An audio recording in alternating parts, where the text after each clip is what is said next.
The rise of seemingly worthless and pointless relationships with absolutely zero commitment is on a rise.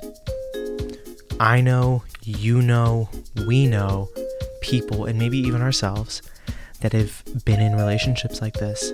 Hi, my name is Blake, and this is my podcast, Blake is Talking, and today I'm talking about how situationships affect our self-worth and our meaningful relationships.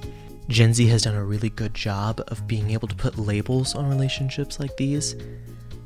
You may recognize it being situationship, which has really taken off in the past couple of years. I mean, I know online I see a lot of talk about situationships.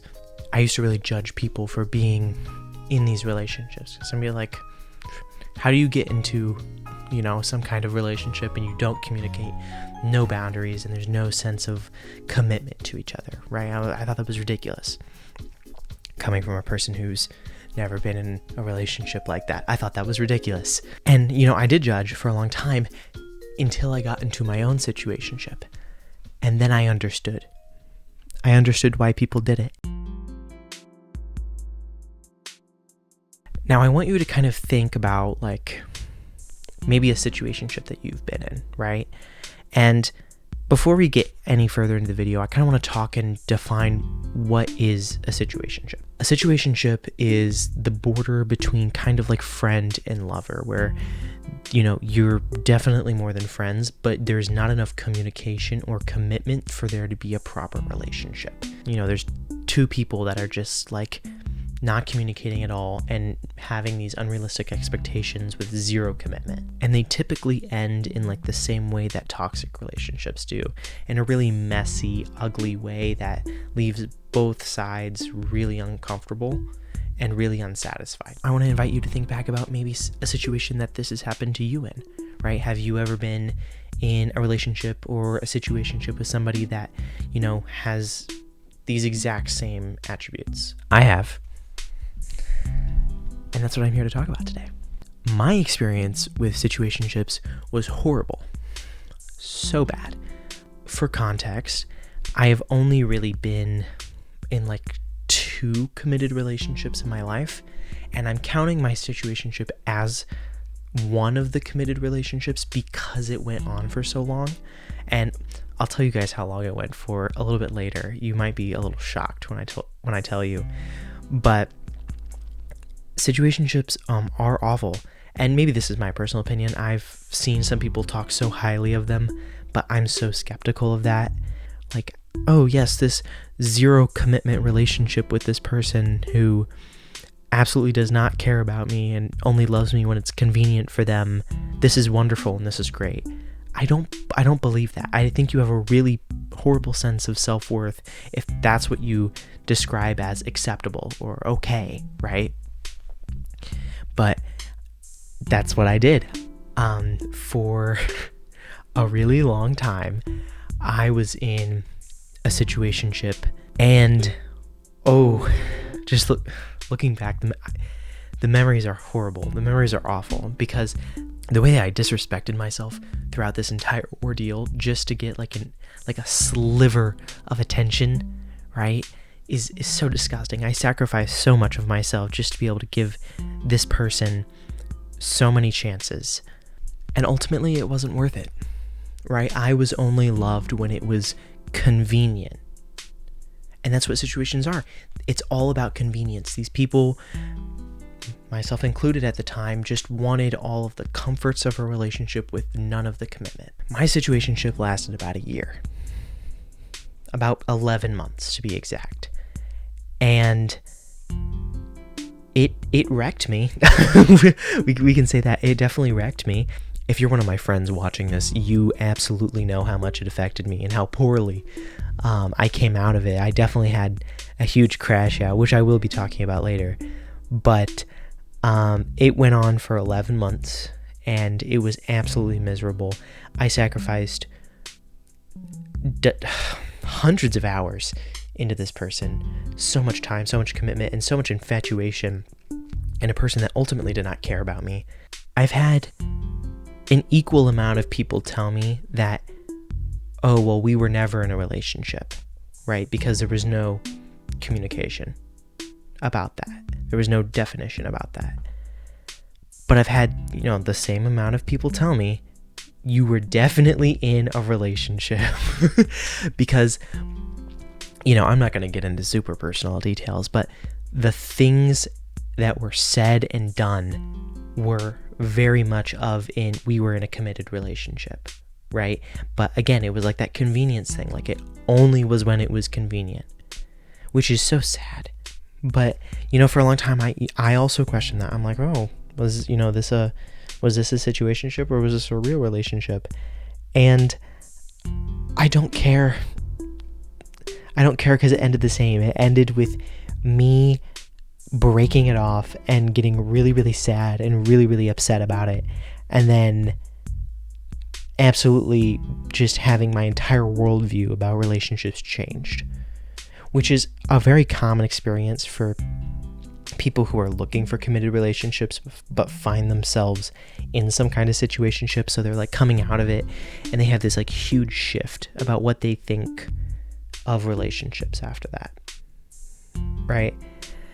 And that was me. I fell in with the rest of the people. I had this really big shift in how I viewed my relationships with other people and how people had relationships with me, right? And miraculously, it also spurred me to really realize my self-worth more. Because one of the things that situationships do to you is they absolutely murder your self-worth, your perceived self-worth, right? You have to take your expectations and you have to take everything you've worked so hard for and you have to put it aside or lower it significantly just because you wanted something from this person. You wanted the attention from them or from other people, like, oh, hey, look, we're together. Attention, right? Positive 500 social credits. And what do I say when I mean horrible experience? I've been pretty vague. I oftentimes look back and realize, hey, there was a pattern, right? There was a pattern that I saw between my relationship or situationship and these other people's, is that one person is often putting in the work, me, for an extended period of time. And they're putting in too much work. You're investing too much of yourself to try and keep this thing going, right? Because it wouldn't exist without you doing that. But then, because you're doing so much work, they start to take it for granted. And, I truly felt during that whole thing that, this person truly understood me and was going to be there for me. And the way that I lied to myself to really ultimately convince myself that that was true was absolute crime against my self-worth. Situationships destroy your self-worth because you have to invest so much, either willingly or unwillingly, to keep it going. You have to invest so much of yourself that you really just begin to lose yourself in the process. You become someone that is so unrecognizable. And this has such a negative effect. It had a negative effect on my relationships, my meaningful relationships I had held for years with my friends, with my family, all of these other people, because I was taking too much from my cup, right? I had nothing left to pour for these other people. I stopped talking to certain friends because I just didn't have the energy or know what to say, because I was too focused on my stupid situationship, right? And, ignoring a friendship of 7 years over someone you met 6 months ago it's honestly really selfish and really bad of you. If you're doing that because you think you've met the one and you're just abandoning your other important relationships in your life, you haven't met the one. The one wouldn't tear you away from the people you love, right? And but this is what situationships do. They take so much away from you to the point where you have no choice but to abandon other people so that you can continue to be in this delusional feel-good state of, I am loved. You aren't loved. You're conditionally loved because you're giving them something that they want. And the moment that you stop that, and I challenge you to if you're in a situationship, the moment you stop that, it all goes away.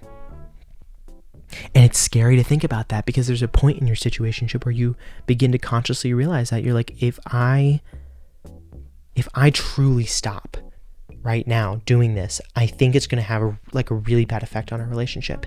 And if you have to sit there and in any relationship and be like, if I stop putting in this massive amount of work, everything's going to fall apart, let it fall apart. See what happens. If you are investing that much in where everything's going to fall apart the moment you leave, there's nothing there. There was nothing there to begin with. You're fighting for something that's going to lose in the end. Get away. Because at the end, there's still damage. You don't get to walk away completely unscathed. I had a huge crash out. For probably the next 5 to 6 months, I had just probably the worst, most agonizing view of myself because, let's loop back around, your self-worth becomes non-existent, right? You get incredibly insecure, you start blaming yourself for everything and how it went and how it fell apart, and then you reach the point where you realize, oh, this was all me. I was the maker of my own undoing.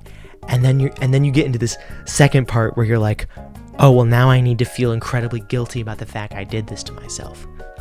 So it just becomes this panic spiral of, I have lost everything and I truly am at rock bottom. My favorite place to be? Oh, rock bottom is amazing because you literally cannot go any lower. And if you did, no coming back. But it gives you a chance to truly start over on how you want to see things. And for a large majority of my life, I viewed relationships in a very skewed and poor manner. For a very long time. So being at rock bottom in this area of my life was actually what I believe to be a gift, right? It allowed me to start over. It gave me the forgiveness to start over. And that's what I did. I started over completely. First, I started with apologizing to my friends for how I treated them in this time. I really stopped giving in my effort to the relationships that we had. And it was really bad of me. I still feel really guilty about it. You know, if you're watching this and you were affected by that, I still am sorry. It was wrong of me. But also at the same time, through that pain of this was all my fault, and then the next stage, I was the creator of my undoing. You get through that, and then you have to scale upwards at some point, or you're just going to continue to stew in your own horrible mixture of self-pity and self-loathing, right? And that's what I did. I started building my way back up, and it had to start with how I viewed myself. I had to rebuild my self-worth before I could ever start looking into what relationships look like for me again, because I had to remind myself that the most important relationship I will ever have with another person in my life isn't my soulmate. The most important relationship that I can ever have is with myself. And once I truly understood that that was the only way forward, I had to essentially rediscover what it meant to exist singularly. And then I had to ask myself, do I really want to return to being the person I was before this? And for me, the answer was no, because looking back, that was a person that was seeking way too much validation from other people. Way too much. And now, I would say, having that retrospect while I'm building back up and being like that person from before should not be allowed to be in a situation where they could have a potential relationship. The next obvious step was to rebuild myself in a way that wasn't that desperate, in a way that was more self-sufficient. And I stopped caring. I stopped caring about romantic relationships entirely, because honestly, they're very stupid. And I focused all of my energy into the platonic relationships that I had. And I made the really stupid mistake in the beginning of being like, I don't want to make any more platonic relationships because I'm scared of this happening again. And is that a valid fear? Yeah, that is. Because that's how the last one started, right? But I also became very lonely, right? I hated having this feeling of having to shut people out of my life. And so I eventually reminded myself, hey, this is stupid. You need to make relationships with other people. And so I did. I made new friends, some very beautiful friends, which I know you're watching this. Hello, if you're from my classes. Yes, I'm talking about you guys. I came in with the mindset that I'm not going to make any friends, and then you guys showed up, and I really couldn't help myself. And it reminded me that, hey, people aren't entirely out there to hurt me, right? There's good people out there. I don't think there's ever been a single situationship that has been good. Any kind of deeper level relationship beyond just being an acquaintance requires an adequate level of commitment. This includes friends, right? You can't just have friends and then not have any commitment to them, right? Like, I'm not going to expect to become best friends with somebody if I'm not, hey, yeah, I'll go do something with you. Hey, yeah, I'm going to respond to your messages. Hey, yeah, I'm going to listen to you when you're feeling bad or you're in trouble or any of those things. That requires commitment, even when it's inconvenient for me, right? And then trying to make a romantic relationship with less commitment than a friend is absolutely ridiculous to me. It's absolutely ridiculous. And any person that tells you, hey, this is a good idea, they're lying to you. Don't believe them. If you've ever been in a situationship before, I would love to hear how it went for you and how you were able to move on from that, right? And if you enjoyed this episode, feel free to like and subscribe. I'm still a very new channel, so subscribing helps me push my videos out to more people on YouTube, and I would appreciate it greatly. If you'd like to follow my Instagram page, it is @BlakeIsTalking. Same handle here on YouTube. It's where I post my behind the scenes content, and you can get early heads up about videos. But hey, thank you for watching, and I will see you next time.